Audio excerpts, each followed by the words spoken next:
So what does a career in climate resilience actually look like on the ground? Let's push aside the high-level policy talk for a second. We're going to break down one person's 2-decade journey piece by piece to see how real-world climate action actually happens. And that really is the central question here, isn't it?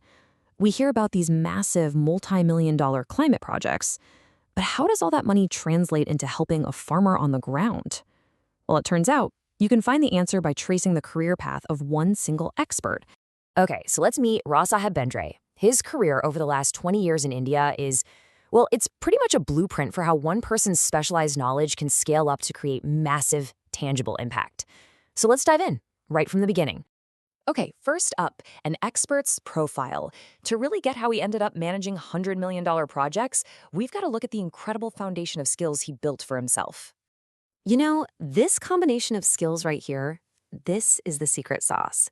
First, you've got the technical core with agriculture engineering. Then he learns how to actually talk to farmers and make complex ideas understandable with extension management. And then he layers on an MBA in finance. That mix of engineering, communication, and finance, it's the perfect toolkit for the huge projects he's going to lead later on. All right, section 2, the core challenge. Water. So with that unique academic toolkit in hand, he then spent about a decade just zeroing in on the single most critical issue for agriculture in a changing climate, water. And more specifically, mastering watershed management. So what even is watershed management? Well, it's not just about building a dam somewhere. Think bigger. It's a whole system approach. You're thinking about everything from the soil on the hillsides all the way down to the water being used on farms in the valleys. This single concept becomes the absolute core of his entire career, and you can literally see how he methodically built that expertise year by year, over a decade. He starts totally hands-on, right in the thick of it, working on watershed projects. Then he moves into government roles, first improving the water sector itself, and then focusing on how to make efficient water use profitable for farmers. See that? Each step is just a logical progression, building on the last one. Now for section 3, scaling up solutions. So after a decade of building this deep, on-the-ground experience, the scale of his work was about to change dramatically. We're talking from local fields to true national impact. And boom, this is the launchpad moment.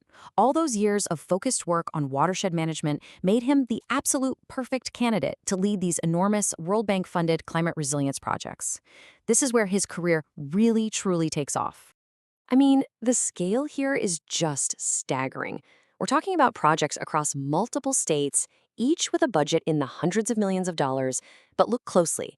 There's a consistent theme here: productivity, resilience, water efficiency, and market access. It's all connected.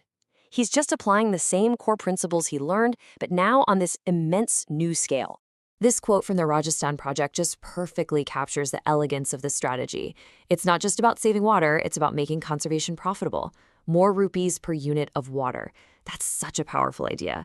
It aligns the economic incentives of the farmer directly with the environmental goals of the project. Brilliant.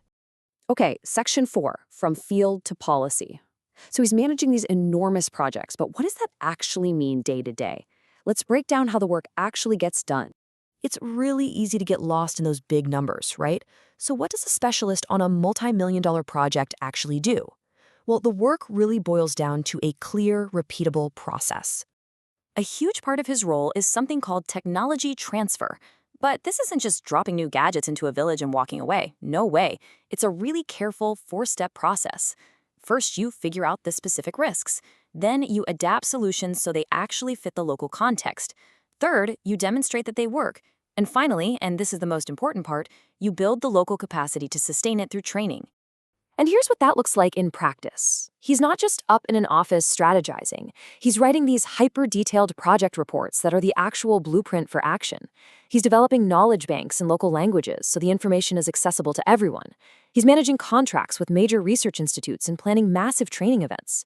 It's this constant blend of high-level strategy and really getting into the nitty-gritty execution. All right, section 5, the impact in numbers. We've seen the foundation, we've seen the process. Now let's just quantify the action and look at the sheer scale of the investment that he's helped direct. To really wrap our heads around the scale, let's zoom in on one specific project he worked on as an agriculture specialist. This was in Assam, and it was called APART. $200 million. That was the price tag for this one project in Assam.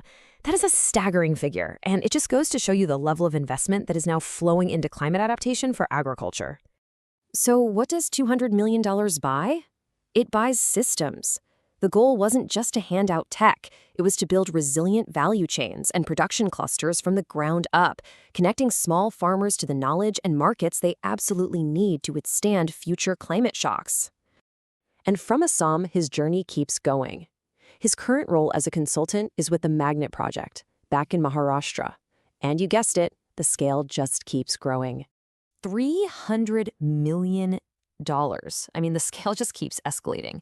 This project is even larger, focused on building the infrastructure to help horticulture farmers reduce waste and get more of their product to market, even in a changing climate. When you line them up like this, the scale is just incredible. Just 3 of the projects he's worked on represent over $600 million in climate-focused agricultural investment. His expertise has been central to guiding exactly how that money gets spent.